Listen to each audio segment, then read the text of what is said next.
This is Democracy Now! I'm Amy Goodman as we turn to Brazil, where a far-right former army officer who openly supports dictatorships and torture has been overwhelmingly elected president.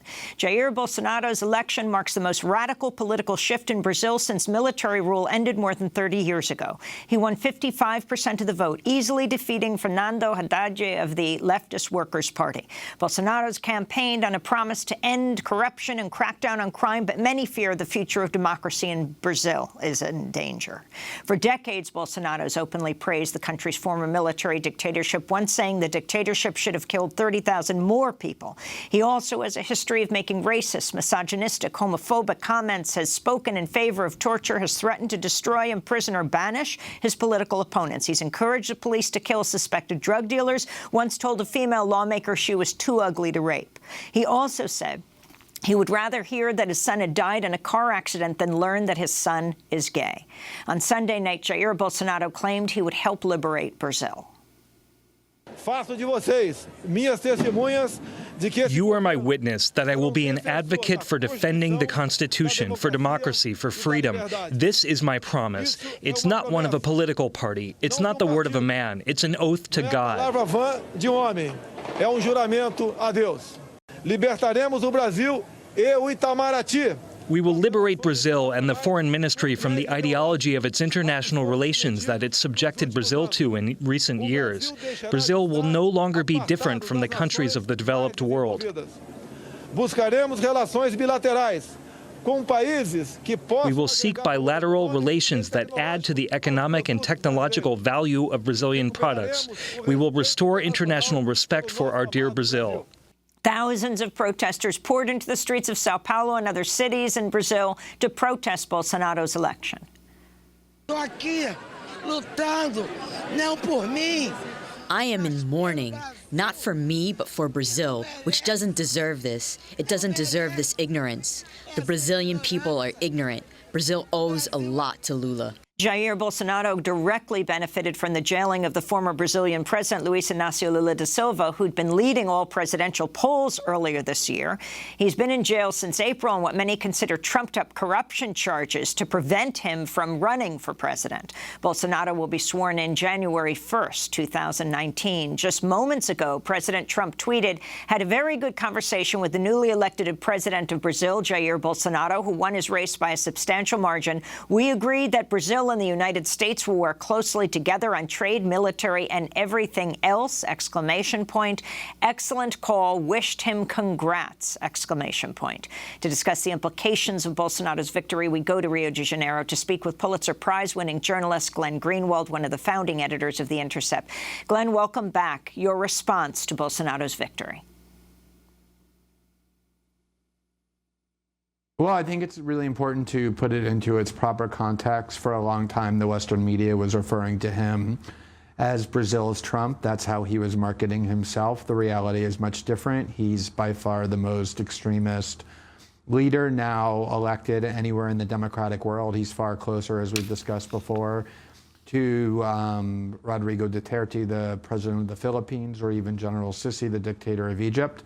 A journalist, Vincent Bevins, based for a long time in Brazil and now in Indonesia, has made the argument that he's far more extreme than Duterte. I think that the key thing to understand about Bolsonaro is that he really comes not from this modern alt-right movement of the type of Donald Trump or Nigel Farage or Marine Le Pen, but the Cold War far-right that carried out enormous atrocities in the name of fighting domestic communism, which is what Bolsonaro believes his primary project to be. He recently vowed to cleanse the country of left-wing opposition, which he sees as a communist front. And so the threat and the ideology is far more extreme than anything in the democratic world, but the dynamics as far as why he won are quite similar, in that it was driven not by a sudden far-right ideology conversion on the part of this population in Brazil, but anger and desperation and hopelessness about the failures of the establishment class.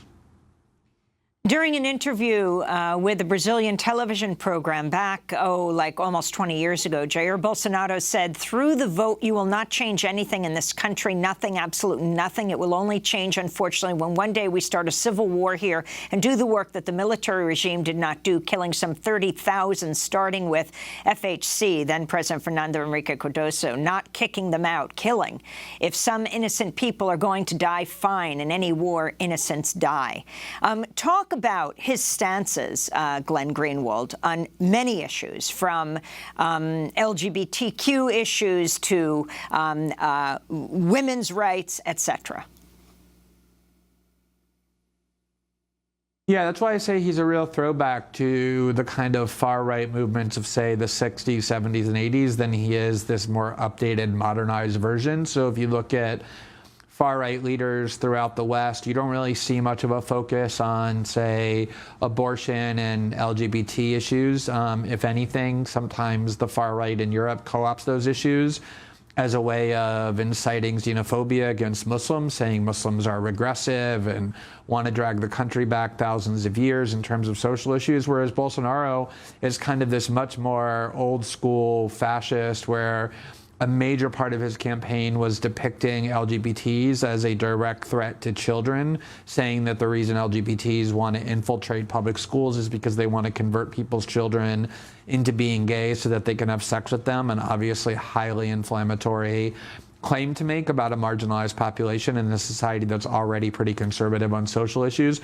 But the much graver threat is the fact that he explicitly reveres and wants to replicate the worst elements of the military dictatorship. When he stood up very recently in 2016 on the floor of the Congress and voted to impeach Dilma Rousseff, he specifically said he was doing it in honor of the notorious colonel who tortured not only dissidents in general, but Dilma specifically. So this is the kind of regime he wants to reinstate. Whether he'll be able to do that is a looming question, but that's definitely his intention.